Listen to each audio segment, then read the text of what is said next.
Assalamualaikum warahmatullahi wabarakatuh. Saya Narsia Aprilia dari SMA Negeri 1 Rengel. Di sini saya mengikuti cabang lomba cerdas cermat kebangsaan. Langsung saja di sini saya akan menjelaskan mengenai 5 soal uraian. Soal yang pertama, nilai-nilai Pancasila mengandung hubungan hak dan kewajiban. Jelaskan. Pancasila adalah dasar negara dan ideologi Indonesia. Nilai-nilai Pancasila mencakup 5 sila, yaitu yang pertama, ketuhanan yang Maha Esa. Nilai ini menekankan pentingnya pengakuan dan penghormatan terhadap Tuhan Yang Maha Esa. Hubungan hak dan kewajiban di sini berkaitan dengan hak dan kewajiban individu terhadap Tuhan, serta bertanggung jawab untuk menjalankan ajaran agama dengan penuh kepercayaan. Yang kedua, kemanusiaan yang adil dan beradab. Nilai ini mencakup penghormatan terhadap martabat dan hak asasi manusia. Hubungan hak dan kewajiban di sini berkaitan dengan hak setiap individu untuk memperlakukan secara adil dan bermartabat, serta berkewajiban untuk memperlakukan orang lain dengan cara yang sama. Yang ketiga, persatuan Indonesia. Nilai ini menekankan pentingnya persatuan dan kesatuan bangsa Indonesia. Hubungan hak dan kewajiban di sini berkaitan dengan hak setiap warga negara untuk hidup dalam persatuan, serta kewajiban untuk menjaga dan memajukan kesatuan tersebut. Yang keempat, kerakyatan yang dipimpin oleh hikmat kebijaksanaan dalam permusyawaratan perwakilan. Nilai ini menekankan prinsip demokrasi dan partisipasi rakyat dalam pengambilan keputusan. Hubungan hak dan kewajiban di sini berkaitan dengan hak rakyat untuk berpartisipasi dalam pembuatan keputusan, serta berkewajiban untuk menjunjung tinggi nilai-nilai demokrasi dan menghormati hasil perwakilan rakyat. Yang kelima, keadilan sosial bagi seluruh rakyat Indonesia. Nilai ini menekankan pentingnya pemerataan dan keadilan sosial. Hubungan hak dan kewajiban di sini berkaitan dengan hak setiap warga negara untuk merasakan manfaat dari pembangunan, serta kewajiban untuk berkontribusi pada pembangunan dan berbagai keadilan sosial. Dengan demikian, hubungan hak dan kewajiban dalam konteks Pancasila mencerminkan prinsip saling ketergantungan antara hak-hak individu dengan tanggung jawab dan kewajiban yang harus diemban dalam konteks kehidupan bermasyarakat, berbangsa, dan bernegara. Pancasila tidak hanya menegaskan hak-hak individu, tetapi juga menempatkan tanggung jawab dan kewajiban sebagai bagian integral dari kehidupan berbangsa dan bernegara.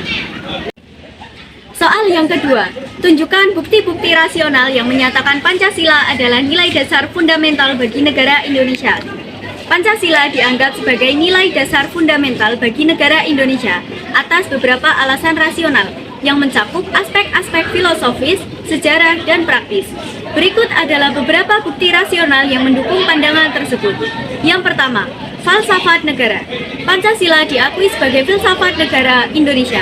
Hal ini tercermin dalam pembukaan Undang-Undang Dasar 1945 yang menyatakan bahwa Pancasila adalah dasar negara. Sebagai filsafat negara, Pancasila memberikan landasan pemikiran yang mendalam tentang nilai-nilai dan prinsip-prinsip yang mendasari kehidupan bermasyarakat, bernegara, dan berbangsa. Yang kedua, pembentukan bangsa. Pancasila memiliki peran penting dalam pembentukan identitas nasional bangsa. Sejak zaman kemerdekaan, Pancasila digunakan untuk menyatukan berbagai suku, agama, dan budaya yang beragam di Indonesia.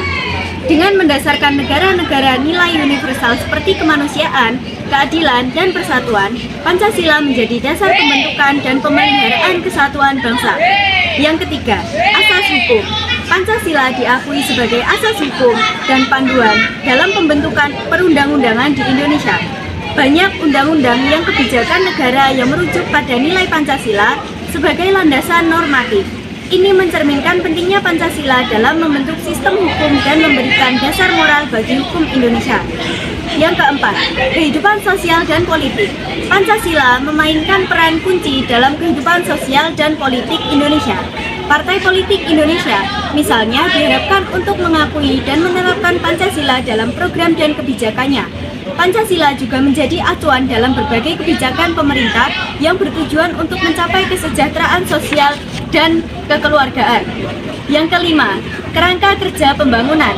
Dalam pembangunan nasional, Pancasila digunakan sebagai kerangka kerja untuk mencapai tujuan pembangunan yang berkelanjutan. Konsep pembangunan berkelanjutan yang mencakup aspek ekonomi, sosial, dan lingkungan sejalan dengan nilai-nilai Pancasila. Yang keenam, pentingnya persatuan dalam keberagaman. Pancasila diarahkan untuk memajukan persatuan dan kesatuan Indonesia, sementara juga juga menghadapi keberagaman. Hal ini sesuai dengan konteks Indonesia yang memiliki berbagai suku, agama, dan budaya. Pancasila memberikan landasan hidup untuk hidup bersama dalam kerukunan dan menghormati perbedaan. Berdasarkan bukti-bukti tersebut, Pancasila dapat dianggap sebagai nilai dasar fundamental bagi negara Indonesia karena meresap dalam berbagai aspek kehidupan negara dan masyarakat, serta memberikan landasan filosofis dan moral untuk pembangunan dan kesinambungan negara. Soal yang ketiga, bagaimana konsep negara menurut Pancasila? Konsep negara menurut Pancasila tercermin dalam pembukaan Undang-Undang Dasar 1945 yang merumuskan dasar negara Indonesia. Konsep negara menurut Pancasila dapat diuraikan sebagai berikut. Yang pertama, ketuhanan yang Maha Esa.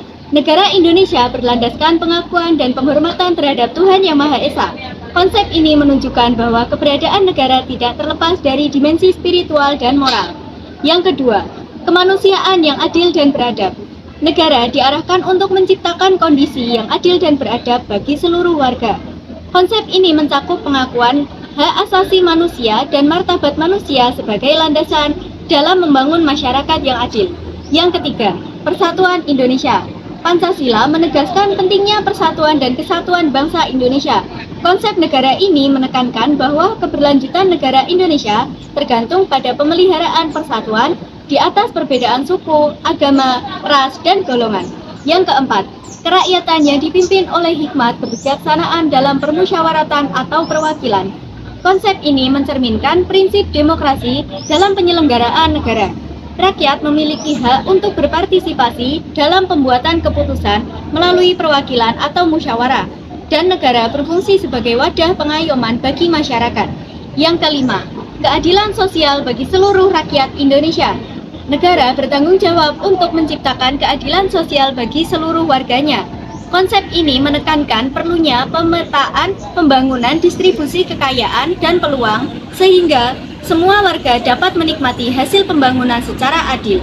Secara keseluruhan, konsep negara menurut Pancasila mencakup aspek-aspek spiritual, moral, demokratis, keadilan sosial, dan persatuan. Pancasila mengarahkan negara untuk menjadi etnosentris yang berlandaskan Pancasila dan mengedepankan kesejahteraan seluruh rakyat Indonesia. Konsep ini menjadi dasar dalam penyelenggaraan pemerintahan, pembangunan, dan hubungan antara negara dan masyarakat. Soal yang keempat, mengapa Pancasila menjadi ideologi nasional? Jelaskan. Pancasila menjadi ideologi nasional Indonesia dengan beberapa alasan yang melibatkan sejarah, keberagaman masyarakat, dan nilai-nilai yang dijunjung tinggi. Berikut adalah beberapa alasan mengapa Pancasila menjadi ideologi nasional. Yang pertama, pembentukan identitas bangsa. Pancasila diadopsi sebagai ideologi nasional pada saat pembentukan negara Indonesia.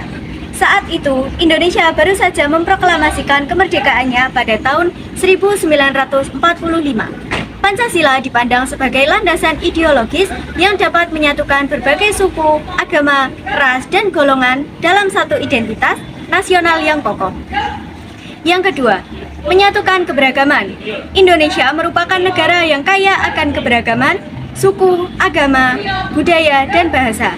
Pancasila dianggap sebagai ideologi yang dapat menyatukan keberagaman ini karena memberikan ruang bagi berbagai kepercayaan dan kebudayaan tanpa mengutamakan satu aspek tertentu.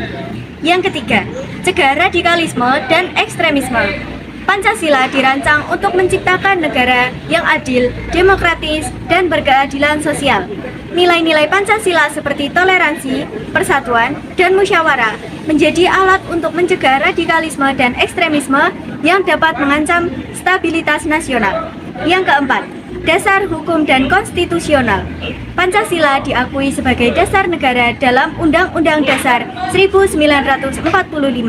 Oleh karena itu, ideologi ini memiliki kekuatan hukum yang mengikat seluruh aspek kehidupan negara dan masyarakat. Keberadaannya dalam konstitusi memberi fondasi yang kuat bagi negara Indonesia. Yang kelima, kerangka filosofis dan moral. Pancasila memberikan kerangka filosofis dan moral bagi negara Indonesia. Nilai-nilai seperti kemanusiaan, keadilan, dan persatuan memberikan pedoman dalam pembuatan kebijakan dan pembangunan negara. Yang keenam, adaptasi terhadap perubahan. Pancasila tidak bersifat kaku, tetapi dapat diadaptasi terhadap perubahan zaman dan tuntunan masyarakat. Oleh karena itu, Pancasila tetap relevan dalam menghadapi dinamika sosial, ekonomi, dan politik yang terus berubah. Yang ketujuh, keterbukaan terhadap nilai-nilai universal. Pancasila mencakup nilai-nilai universal yang dapat diterima oleh masyarakat internasional. Hal ini memudahkan hubungan diplomatis dan kerjasama antar negara. Secara keseluruhan, Pancasila menjadi ideologi nasional karena mampu menyatukan keberagaman, memberikan fondasi moral dan filosofis, dan beradaptasi dengan perubahan zaman. Keberadaannya memberikan arah yang jelas bagi pembangunan dan stabilitas negara Indonesia. Soal yang kelima, jelaskan pengertian Pancasila sebagai sumber dari segala sumber hukum. Pengertian Pancasila sebagai sumber dari segala sumber hukum mengacu pada kedudukan Pancasila sebagai dasar dan sumber utama dari segala hukum norma di Indonesia. Konsep ini tercermin dalam pembukaan Undang-Undang Dasar 1945 yang menyatakan bahwa Pancasila adalah dasar negara. Beberapa poin penting yang menjelaskan pengertian Pancasila sebagai sumber hukum adalah: yang pertama, kedudukan tinggi Pancasila. Pancasila ditempatkan pada posisi tertinggi dalam hierarki norma hukum di Indonesia. Ini berarti bahwa semua peraturan perundang-undangan dan norma hukum lainnya harus sejalan dengan nilai-nilai Pancasila. Yang kedua, landasan konstitusional. Pancasila bukan hanya sebagai norma etika atau filsafat semata, tetapi telah diakui secara konstitusional sebagai landasan negara dalam pembukaan Undang-Undang Dasar 1945. Oleh karena itu, setiap norma hukum yang ada harus bersumber dari Pancasila. Yang ketiga, menyelaraskan hukum positif. Pengertian ini menekankan bahwa setiap peraturan perundang-undangan dan kebijakan pemerintah harus disusun dan diinterpretasikan sedemikian rupa sehingga sesuai dengan nilai-nilai Pancasila. Pancasila menjadi acuan dalam menyusun, mengamandemen, atau menguji undang-undang. Yang keempat, pandangan tentang kehidupan dan kemanusiaan. Pancasila tidak hanya menjadi panduan hukum, tetapi juga mencakup pandangan tentang kehidupan, kemanusiaan, dan tatapan masyarakat yang diinginkan oleh konstitusi.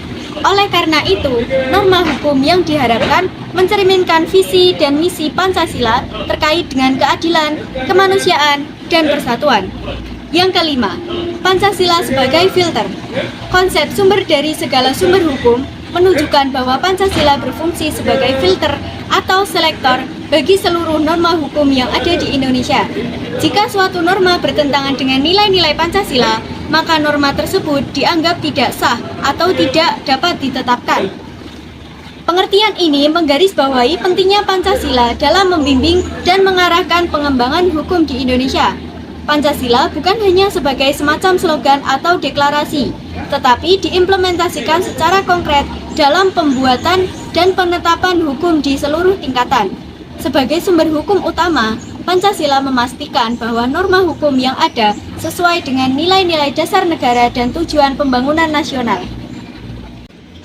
Demikian tadi adalah jawaban dari soal uraian cerdas cermat kebangsaan. Saya Narsi Aprilia, sekian. Wassalamualaikum warahmatullahi wabarakatuh.